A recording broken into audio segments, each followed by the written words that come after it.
কি যে একটু চিন্তায় পড়ে গেলাম রে গেদা। দান পাই হ্যাঁ ঝনঝন করতেছে, কামলাই উঠকে পাইলাম না। এখন যদি ঝড় বৃষ্টি হয় তালি তো সর্বনাশ, আর যদি শিলা বৃষ্টি হয় তালি তো সারে সর্বনাশ। আব্বা, এই জন্যই আমি তোমাকে বারবার কই আবাদ বসত বাদ দেও। তুমি তো আমার কোনো কথাই হনো না। তুমি কষ্ট কইরা ধান আবাদ কইরা জীবনে কি করলা? আর জলিল চাচাক দেহ, ধানের ব্যবসা কইরা বাড়ির বিল্ডিং দিছে। কি করমু ক, আমি তো আর জলিলের মতো দালালি করবার পারি না। পড়ার হিসাব না করে যা বাড়ির থেকে কাছি নিয়ে আয়, বাপ বেটা মিলে খেত জাল্লা কাটি। আব্বা, নও বাড়ির যাই, ধান কাটার ব্যবস্থা কাল করমুনি। হ, তুমি তো ধান কাটার ব্যবস্থা করে উদ্বুদ্ধ করবেনি।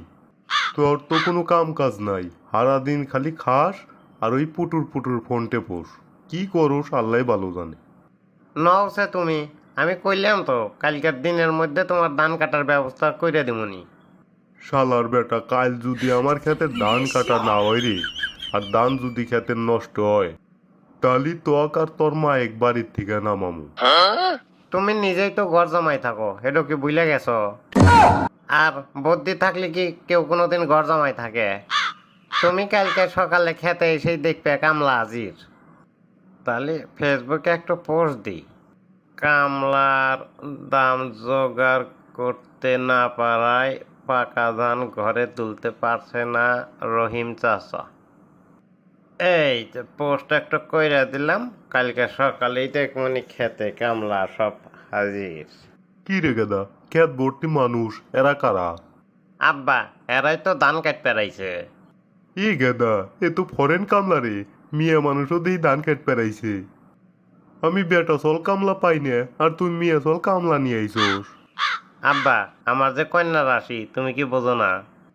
যাই, তোর মায়ের কাছ থেকে টেহা নিয়ে আসি, নগদ নগদ কামলার দাম দিয়ে দিমু। এরা তো বংশীয় কামলা, এরা টেহার জন্যে কাম করে না, এরা কাম করে মানবতার জন্যে। দুনিয়াতে এখনো ভালো মানুষ আছে রে গেদা। যাই, এলা খেতে যায় দেখি কি অবস্থা।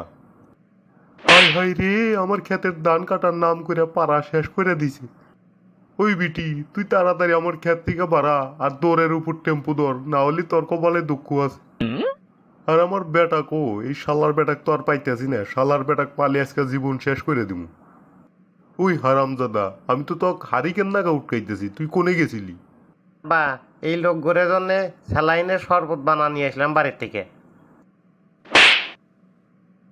ওই হারামজাদা, স্যালাইনের শরবত মারাইছে, তুই কাগরে ধান কাটপা নিয়ে আইসুর, আমার ক্ষেত পাড়া শেষ করে দিছে। ধান তো দুই আটি কাটেই নেই, চাই মোরা ক্যামেরা দিয়ে খালি ছবি তোলা নিয়ে ব্যস্ত। কও কে আব্বা, ফেসবুকে একবারে গুণগান দেখেই তো আমি এই পোস্ট দিলাম। এখন দেখতেছি তার উল্টা হয়ে গেল, ধান কেটে এসে আমার ক্ষেত নষ্ট করলো। আমি যদি ঘর জামাই না থাকলাম নি, আজকেই তো আর তোর মা এক তালাক দিলাম। না, পরিস্থিতি বেশি সুবিধাজনক না, আব্বার মাথা গরম হয়ে গেছে, তাড়াতাড়ি কেটে উঠি।